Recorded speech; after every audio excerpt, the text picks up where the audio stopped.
Hello everyone, this is Dexy, and this is a video on how to build Baruuk in light of his recent augment releases. I know that a lot of people are going to be kind of flooding to Baruuk, trying out his new augment, and might be wondering how to build him, and this video is to kind of provide you some information on it. This video is also the beginning of a new series that I wanted to do called Arbitration Ready Builds, or ARB for short. That was actually unintentional, believe it or not.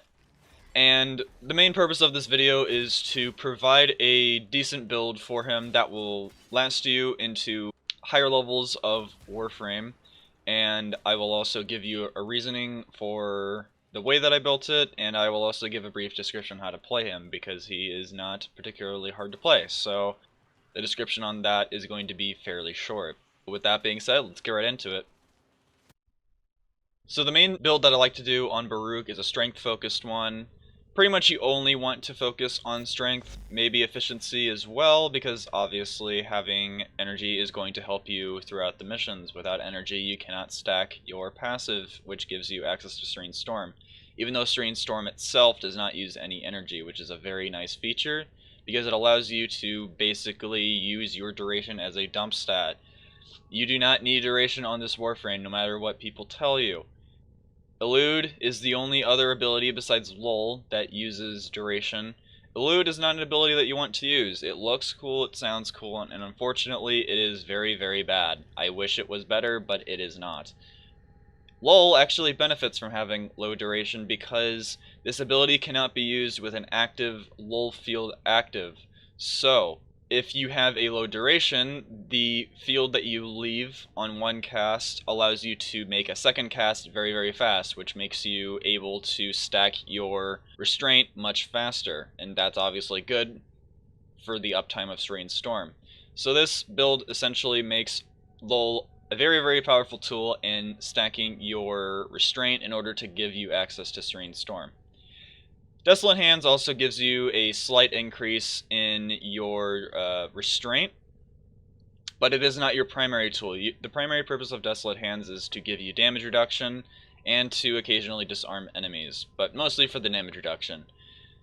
Without Desolate Hands, your survivability as Baruuk drastically decreases, so make sure that you always have 9 of these active at once, indicated by the counter on top of the ability whenever you cast it. Once you dip below 9, it gets kind of hairy. You lose a lot of damage reduction, and you might get one-shot because damage in this game is pretty nutty when you get to high levels.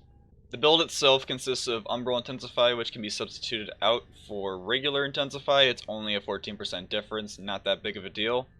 Transient Fortitude, Blind Rage, basic strength mods, Fleeting Expertise to give you more efficiency in light of having Blind Rage, because Blind Rage reduces your ability efficiency by a lot, so obviously you need Fleeting Expertise to make up for it.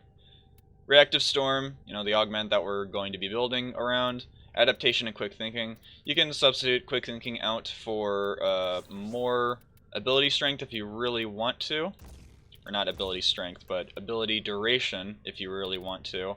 I just personally found that this is a better way to do it because it gives you more survivability in the higher levels. And if you have a maxed out Arcane Energize, it just makes this strategy even better, which I hopefully will eventually have access to. So yeah, that's pretty much about it for the main build itself. The Arcanes are kind of self-explanatory. You want Arcane Energize. If you have multiple Arcane Energizes, that's going to be a lot more useful than having an Arcane Fury, but Arcane Fury, if you only have one, gives you more damage on critical hits, which you will be doing a lot of, so it never hurts to have it there. As for the Desert Wind build, it's also pretty standard for a crit-based weapon. You have Sacrificial Steel here, which can be substituted out for True Steel.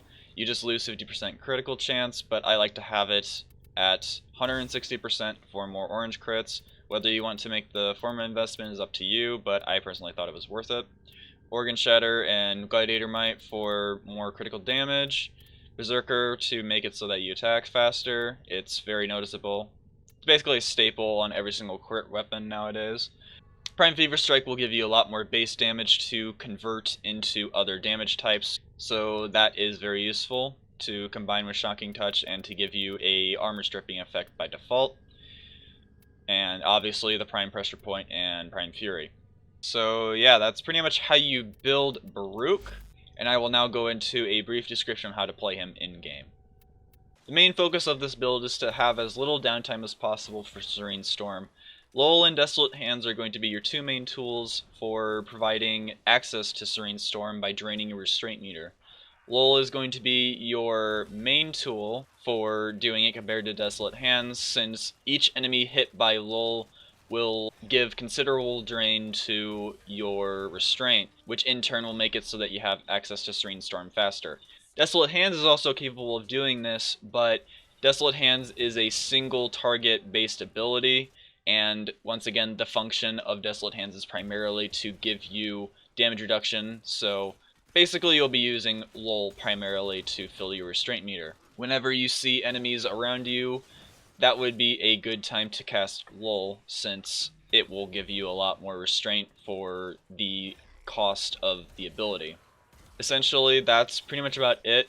There are other things I want to talk about when it comes to the new augment, and the particular one is that, especially with the new update that just came out, which focuses on changing how Kuvaliches work, this augment makes Kuvalich hunting very, very easy, because with each Kuvalich, they have a specific weakness. This mod will pretty much automatically hit their weaknesses for you. You don't have to change your weapon's damage at all to fit the weaknesses of your Kuvalich. In general, it is a very, very powerful augment, and I cannot blame you for picking up this Warframe. He's actually absolutely amazing. He scales extremely well, and he's only gotten better over time with the indirect buffs that he's gotten. If you liked the video and found it informational, feel free to subscribe and like for more arbitration ready content. Otherwise, I will see you guys later. Hope you guys enjoyed. Bye.